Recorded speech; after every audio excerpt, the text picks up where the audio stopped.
The absolutely fabulous Dame Emma Thompson, no less, was on the BBC, and she was on Woman's Hour.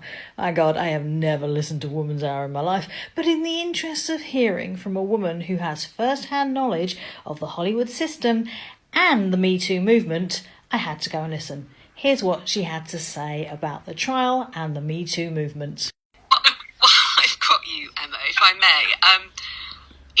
You have been very vociferous about some of your views over the years, and you've talked very candidly, and your honesty, is always appreciated. And I remember you talking a few different occasions about the Me Too movement in the past. For instance, in an interview with the LA Times, you said, "Get a grip, guys. It's not rocket science. You just behave with respect and courtesy. Now shut up and get on with it." To quote one of your remarks. And I was just minded of course, the fact last week Amber Heard, a jury found Amber Heard defamed her ex-husband Johnny Depp in a newspaper article in which she claimed she was victim of domestic abuse. Johnny Depp denied that and was awarded $15 million. And off the back of that court case, many have spoken, not necessarily going into the details of the case, but about the Me Too movement being over. That's the end of it now. And there's, thoughts about whether women will go back to not saying things when there are certain issues. I just wonder whether you think it has set it back and where you come out of that, because, of course, the coverage of it's been, back-to-back, wall-to-wall. I haven't followed it. There's so much going on at the moment, and one of the things it's very difficult to do is judge an issue like the issues that the Me Too movement brings to the fore when you're dealing with very, very, very famous people. It's a whole other thing.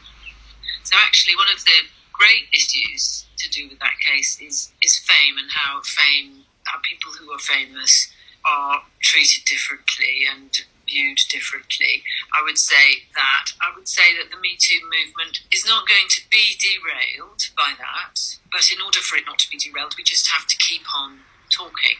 We have to keep on talking and refuse to allow it to be derailed by a case where two very, very, very famous people, which has been blown out of all remote human proportion by the press and that's something that can't be avoided.